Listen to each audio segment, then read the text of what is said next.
ನಮಸ್ಕಾರ ಸ್ನೇಹಿತರೆ ಭಾರತಕ್ಕೆ ಮತ್ತೊಂದು ಅತಿದೊಡ್ಡ ರಾಜತಾಂತ್ರಿಕ ಗೆಲುವು ಸಿಕ್ಕಿದೆ. ಇರಾನ್ ಬಂಧಿಸಿಟ್ಟಿದ್ದ 17 ಮಂದಿ ಭಾರತೀಯ ಹಡಗು ಸಿಬ್ಬಂದಿಯನ್ನ ಯಶಸ್ವಿಯಾಗಿ ಬಿಡಿಸ್ಕೊಬರೋದ್ರಲ್ಲಿ ಭಾರತ ಯಶಸ್ವಿಯಾಗಿದೆ ಸ್ನೇಹಿತರೆ.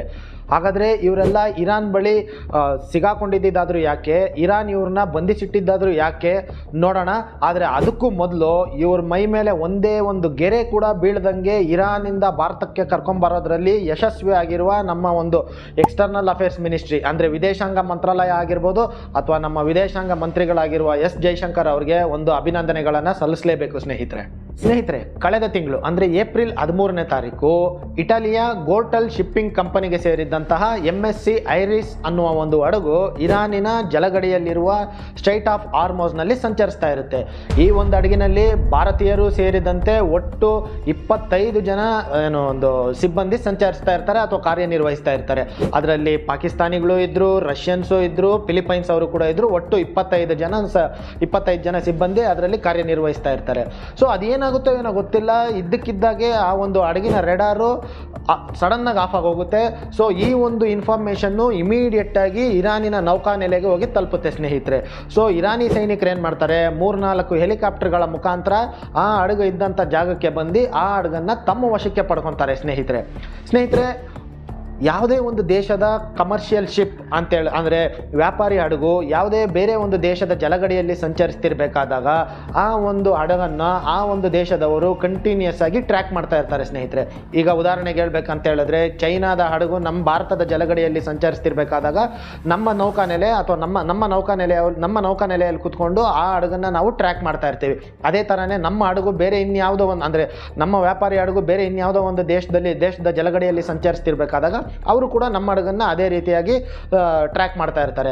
ಇದಕ್ಕೋಸ್ಕರ ಪ್ರತಿಯೊಂದು ದೇಶನೂ ಉಪಯೋಗಿಸುವಂಥ ತಂತ್ರಜ್ಞಾನದ ಹೆಸರು ಏನಪ್ಪ ಅಂತ ಹೇಳಿದ್ರೆ AIS ಅಂದರೆ ಆಟೋಮೆಟಿಕ್ ಐಡೆಂಟಿಫಿಕೇಶನ್ ಸಿಸ್ಟಮ್. ಸ್ನೇಹಿತರೆ, ಯೂಶ್ವಲಿ ಏನಾಗುತ್ತೆ, ಯಾವುದೇ ಒಂದು ಹಡಗಿನ ರೆಡಾರು ಇದ್ದಕ್ಕಿದ್ದಂಗೆ ಅದರಷ್ಟಿಗೆ ಅದೇ ಆಫ್ ಆಗೋದಿಲ್ಲ. ಅಥವಾ ಆ ಹಡಗು ಯಾವುದೇ ಒಂದು ರೀತಿಯಾದಂತಹ ಅಪಾಯದಲ್ಲಿ ಸಿಲುಕೊಂಡಿರಬೇಕು, ಇಲ್ಲ ಅಂತ ಹೇಳಿದ್ರೆ ಆ ಹಡಗನ್ನು ಯಾರೋ ಒಬ್ಬರು ಕಡಲ್ಗಳ್ಳರು ಅಪಹರಿಸಿ ಅದನ್ನು ತಮ್ಮ ಕಂಟ್ರೋಲಿಗೆ ತೊಗೊಂಡಿರಬೇಕು. ಆಗ ಮಾತ್ರ ಆ ಒಂದು ಹಡಗಿನ ರೆಡಾರ್ ಆಫ್ ಆಗುತ್ತೆ. ಬಟ್ ಆದರೆ ಮೊನ್ನೆ ಇರಾನಿನ ಜಲಗಡಿಯಲ್ಲಿ ಸಂಚರಿಸ್ತಿದ್ದಂತಹ ಈ MSC ಐರಿಸ್ ಅನ್ನುವ ಒಂದು ಹಡಗನ್ನು ಯಾವುದೇ ಒಂದು ಕಡಲ್ಗಳ್ಳರ ಗುಂಪು ಕೂಡ ಅಪಹರಿಸಿದ್ದಿಲ್ಲ ಅಥವಾ ಆ ಹಡಗು ಯಾವುದೇ ರೀತಿಯಾದಂತಹ ಒಂದು ಅಪಾಯದಲ್ಲೂ ಕೂಡ ಸಿಲುಕೊಂಡಿರಲಿಲ್ಲ. ಆದರೂ ಕೂಡ ಇರಾನಿ ಸೈನಿಕರು ಆ ಒಂದು ಹಡಗನ್ನು ತಮ್ಮ ವಶಕ್ಕೆ ಪಡ್ಕೊತಾರೆ. ಕಾರಣ ಏನಂತ ಹೇಳಿದ್ರೆ, ನಾನು ಆಗಲೇ ಹೇಳ್ದಂಗೆ ಆ ಒಂದು ಹಡಗು ಇಟಲಿಯ ಗೋರ್ಟೆಲ್ ಶಿಪ್ಪಿಂಗ್ ಕಂಪನಿಗೆ ಸೇರಿದ್ದೇ ಆಗಿದ್ರೂ ಕೂಡ ಆ ಒಂದು ಶಿಪ್ಪಿಂಗ್ ಕಂಪನಿಯ ಮಾಲೀಕತ್ವ ಹೊಂದಿದ್ದು ಮಾತ್ರ ಇಸ್ರೇಲಿ ಬಿಸ್ನೆಸ್ ಮ್ಯಾನ್. ಸೊ ಅದಕ್ಕೋಸ್ಕರ ಇರಾನಿ ಸರ್ಕಾರ ಏನು ಹೇಳುತ್ತೆ ನೋಡಿ, ಇದು ಇಸ್ರೇಲಿಗೆ ಸೇರಿರುವಂಥ ಒಂದು ಹಡಗು. ಅಷ್ಟೇ ಅಲ್ಲದೆ ಈ ಹಡಗಲ್ಲಿದ್ದಂಥ ಸಿಬ್ಬಂದಿ ಅಂತಾರಾಷ್ಟ್ರೀಯ ಜಲ ನಿಯಮವನ್ನು ಉಲ್ಲಂಘನೆ ಮಾಡಿರೋದ್ರಿಂದ ನಾವು ಈ ಹಡಗನ್ನು ಕೂಡ ನಮ್ಮ ವಶಕ್ಕೆ ಪಡ್ಕೊತಾ ಇದ್ದೀವಿ. ಮತ್ತು ಆ ಹಡಗಲ್ಲಿ ಸಂಚರಿಸ್ತಾ ಇದ್ದಂತಹ ಎಲ್ಲ 25 ಮಂದಿ ಸಿಬ್ಬಂದಿಯನ್ನು ಕೂಡ ನಾವು ಅರೆಸ್ಟ್ ಮಾಡ್ತಾ ಇದ್ದೀವಿ ಅಂತ, ಅಂದರೆ ಏನು ಬಂಧನಕ್ಕೀಡು ಮಾಡ್ತಾ ಇದ್ದೀವಿ ಅಂತ ಹೇಳ್ಬಿಟ್ಟು ಒಂದು ಸ್ಟೇಟ್ಮೆಂಟ್ ಕೊಟ್ಟು ಆ ಎಲ್ಲ 25 ಜನನೂ ಕೂಡ ಎತ್ಕೊಂಡೋಗಿ ಇರಾನಿನ ಜೈಲಲ್ಲಿ ಇಡ್ತಾರೆ. ಸೊ ಯಾವಾಗ ಇರಾನ್ ಇವ್ರನ್ನೆಲ್ಲ ಬಂಧಿಸಿರೋ ವಿಚಾರ ಭಾರತೀಯ ವಿದೇಶಾಂಗ ಇಲಾಖೆಗೆ ಗೊತ್ತಾಗುತ್ತೋ ತಕ್ಷಣ ಎಸ್ ಜೈಶಂಕರ್ ಅವರು ಇರಾನಿನ ವಿದೇಶಾಂಗ ಮಂತ್ರಿ ಆಗಿರುವಂತಹ ಹುಸೈನ್ ಅಮೀರ್ ಅಬ್ದುಲ್ಲಾ ಅವರಿಗೆ ಫೋನ್ ಮಾಡಿ, ನೋಡಿ ನೀವು ಬಂಧಿಸಿರುವಂತಹ 25 ಜನ ಸಿಬ್ಬಂದಿಗಳಲ್ಲಿ 17 ಜನ ಭಾರತೀಯ ಸಿಬ್ಬಂದಿಗಳಿದ್ದಾರೆ, ನೀವು ತಕ್ಷಣ ಅವ್ರನ್ನ ರಿಲೀಸ್ ಮಾಡಬೇಕು, ತಕ್ಷಣ ಅವ್ರನ್ನ ನೀವು ಬಿಡುಗಡೆ ಮಾಡಬೇಕು ಅಂತ ಹೇಳ್ಬಿಟ್ಟು ಕೇಳ್ಕೊತಾರೆ.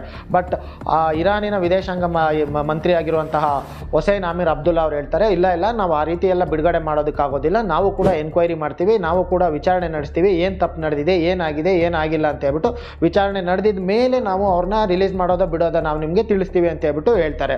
ಸೊ ಅದಕ್ಕೆ ಜೈಶಂಕರ್ ಅವರು ಹೇಳ್ತಾರೆ, ಸರಿ ಆಯಿತು, ನಿಮ್ಮ ವಿಚಾರಣೆ ಏನಿದೆಯೋ ನೀವು ಮಾಡ್ಕೊಳ್ಳಿ, ಬಟ್ ಅಟ್ಲೀಸ್ಟ್ ಆ ಒಂದು 17 ಜನ ಭಾರತೀಯ ಸಿಬ್ಬಂದಿಗಳನ್ನ ಮೀಟ್ ಮಾಡೋದಕ್ಕಾದರೂ ನಮ್ಮ ರಾಜತಾಂತ್ರಿಕ ಪ್ರತಿನಿಧಿಗಳಿಗೆ ಒಂದು ಅವಕಾಶ ಮಾಡಿಕೊಡಿ ಅಂತ ಹೇಳ್ಬಿಟ್ಟು ಕೇಳ್ಕೊತಾರೆ. ಅದಕ್ಕೆ ಇರಾನ್ ಕೂಡ ಒಪ್ಕೊಳುತ್ತೆ. ಅದಾದಮೇಲೆ ಸ್ನೇಹಿತರೆ, ನಮ್ಮ ಭಾರತೀಯ ರಾಜತಾಂತ್ರಿಕ ಪ್ರತಿನಿಧಿಗಳು ಹೋಗ್ತಾರೆ, ಅವ್ರನ್ನ ಭೇಟಿ ಮಾಡ್ತಾರೆ. ಅವತ್ತು ಏನು ನಡೆದಿತ್ತು ಏನಾಗಿತ್ತು ಅನ್ನೋ ಪ್ರತಿಯೊಂದು ಇನ್ಫಾರ್ಮೇಷನ್ನು ಕೂಡ ಅವ್ರ ಹತ್ರ ಕಲೆಕ್ಟ್ ಮಾಡ್ಕೊಂಡು ಬರ್ತಾರೆ ಸ್ನೇಹಿತರೆ. ಅದಾದಮೇಲೆ ನೋಡಿ ಸ್ನೇಹಿತರೆ, ಅಸಲಿ ಆಟ ಶುರು ಆಗೋದು. ಯಾಕಂತ ಹೇಳಿದ್ರೆ ಅವತ್ತು ಅವರು ಇರಾನ್ ಬಂಧಿಸಿಟ್ಟಿದ್ದಂತಹ 25 ಜನ ಏನು ಅಡಗಿನ ಸಿಬ್ಬಂದಿಗಳಿದ್ರಲ್ವ, ಅವ್ರು ಯಾರು ಸ್ಮಗ್ಲರ್ಸು ಆಗಿದ್ದಿಲ್ವಾ ಅಥವಾ ಅವ್ರು ಯಾರು ಕೂಡ ಪೈರೇಟ್ಸ್ ಕೂಡ ಆಗಿದ್ದಿಲ್ಲ, ಅಂದರೆ ಏನು ಕಡಲ್ಗಳು ಕೂಡ ಆಗಿದ್ದಿಲ್ಲ. ಆದರೂ ಕೂಡ ಇರಾನ್ ಅವ್ರನ್ನೆಲ್ಲರನ್ನೂ ಬಂಧಿಸಿಟ್ಟಿತ್ತು.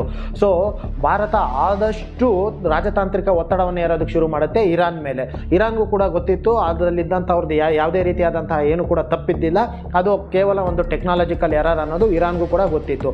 ಸೊ ಅದರಿಂದನೇ ಅವತ್ತು ಇರಾನ್ಗೆ ಬೇರೆ ಆಪ್ಷನ್ನೇ ಇಲ್ದಂಗೆ, ಬೇರೆ ದಾರಿನೇ ಇಲ್ದಂಗೆ ಭಾರತ ಹಾಕಿದಂಥ ಒಂದು ಡಿಪ್ಲೊಮ್ಯಾಟಿಕ್ ಪ್ರೆಷರ್ ಮುಂದೆ ತಲೆ ಬಾಗ್ದಿರೆ ಬೇರೆ ಚಾಯ್ಸೇ ಇದ್ದಿಲ್ಲ. ಸೊ ಅದರಿಂದನೇ ಅವ್ರು ಏನು ಮಾಡ್ತಾರೆ, ಹೋದ ತಿಂಗಳೇ 18ನೇ ತಾರೀಕೇನೆ ಆ 17 ಜನ ಏನು ಅವರು ಬಂಧಿಸಿಟ್ಟಿದ್ರಲ್ವ, ಆ 17 ಜನ ಭಾರತೀಯ ಸಿಬ್ಬಂದಿಗಳ ಪೈಕಿ ಒಬ್ಬರು ಮಹಿಳಾ ಸಿಬ್ಬಂದಿ ಇರ್ತಾರೆ. ಅವ್ರನ್ನ ಅವರು ಹೋದ ತಿಂಗಳು 18ನೇ ತಾರೀಕು ಅಂದರೆ ಏಪ್ರಿಲ್ 18ನೇ ತಾರೀಕೆ ಬಿಡುಗಡೆ ಮಾಡ್ತಾರೆ. ಆದರೆ ಮಿಕ್ಕಿರೋ 16 ಜನನ ಹಂಗೆ ಉಳಿಸ್ಕೊಂಡಿರ್ತಾರೆ. 16 ಜನ ಅಂದರೆ ನಮ್ಮ ದೇಶದವ್ರು 16 ಜನ, ಪಾಕಿಸ್ತಾನ, ರಷ್ಯಾ ಮತ್ತು ಫಿಲಿಪೈನ್ಸ್ಗೆ ಸೇರಿದಂಥ ಮಿಕ್ಕಿದ್ದ 8 ಜನ ಸಿಬ್ಬಂದಿಗಳನ್ನ ಅದೇ ಅವ್ರ ಹತ್ರನೇ ಉಳಿಸ್ಕೊಂಡಿರ್ತಾರೆ. ಅವತ್ತು ಅವ್ರೇನು ಹೇಳ್ತಾರೆ, ನೋಡಿ ಇವ್ರನ್ನೆಲ್ಲರನ್ನೂ ನಾವು ಹೆಂಗಂದ್ರೆ ಹಂಗೆ ಇದ್ದಕ್ಕಿದ್ದಾಗೆ ಕಳ್ಸೋದಕ್ಕಾಗೋದಿಲ್ಲ, ಅವ್ರನ್ನ ಬಿಡುಗಡೆ ಮಾಡೋದಕ್ಕೆ ಕೆಲವೊಂದಷ್ಟು ಫಾರ್ಮ್ಯಾಲಿಟೀಸ್ ಇದೆ. ಆ ಎಲ್ಲ ಫಾರ್ಮ್ಯಾಲಿಟೀಸ್ನು ಎರಡೂ ದೇಶದವರು ಸೇರಿ ಮುಗಿಸ್ಕೊಳೋಣ. ಅದಾದಮೇಲೆ ನಿಮ್ಮ ದೇಶಕ್ಕೆ ನಿಮ್ಮ ಒಂದು ಸಿಬ್ಬಂದಿಗಳನ್ನ ನಾವು ಹಸ್ತಾಂತರ ಮಾಡ್ತೀವಿ ಅಂತ ಹೇಳ್ಬಿಟ್ಟು ಹೇಳಿರ್ತಾರೆ. ಮೊನ್ನೆ 2 ದಿನದ ಮುಂಚೆ ಅಂದರೆ ಶುಕ್ರವಾರ ಇರಾನ್ ಸರ್ಕಾರ ಒಂದು ಅಫಿಷಿಯಲ್ ಸ್ಟೇಟ್ಮೆಂಟ್ ಕೊಡುತ್ತೆ. ಏನಂತ ಹೇಳ್ಬಿಟ್ಟು ಆ ಒಂದು 24 ಜನ ಏನು ಅಡಗಿನ ಸಿಬ್ಬಂದಿಗಳನ್ನು ಒಂದು ಮಾನವೀಯತೆಯ ಆಧಾರದ ಮೇಲೆ, ಅಂದರೆ ಏನು ಹ್ಯುಮ್ಯಾನಿಟೇರಿಯನ್ ಗ್ರೌಂಡ್ಸ್, ಮಾನವೀಯತೆಯ ಆಧಾರದ ಮೇಲೆ ಅವರೆಲ್ಲರನ್ನೂ ಕೂಡ ನಾವು ರಿಲೀಸ್ ಮಾಡ್ತಾ ಇದ್ದೀವಿ ಅಂತ ಹೇಳ್ಬಿಟ್ಟು ಒಂದು ಅಫಿಷಿಯಲ್ ಸ್ಟೇಟ್ಮೆಂಟ್ ಕೊಡುತ್ತೆ ಸ್ನೇಹಿತರೆ. ಏನಿಲ್ಲ ಅಂತ ಹೇಳಿದ್ರು ಅಮ್ಮಮ್ಮ ಅಂದರೆ ಇನ್ನೊಂದು ವಾರದೊಳಗಡೆ ನಮ್ಮ ಎಲ್ಲ 16 ಜನ ಭಾರತೀಯರು ಕೂಡ ನಮ್ಮ ದೇಶಕ್ಕೆ ಬಂದು ನಮ್ಮ ದೇಶಕ್ಕೆ ಬರ್ತಾರೆ ಅಂತ ಹೇಳ್ಬಿಟ್ಟು ಒಂದು ಸುದ್ದಿ ಇದೆ ಸ್ನೇಹಿತರೆ. ಅದೇ ಥರನೇ ರಷ್ಯಾದವರಾಗಿರ್ಬೋದು ಅಥವಾ ಪಾಕಿಸ್ತಾನಿಗಳವರಾಗಿರ್ಬೋದು ಆ ದೇಶಕ್ಕೆ ಹೋಗ್ತಾರೆ.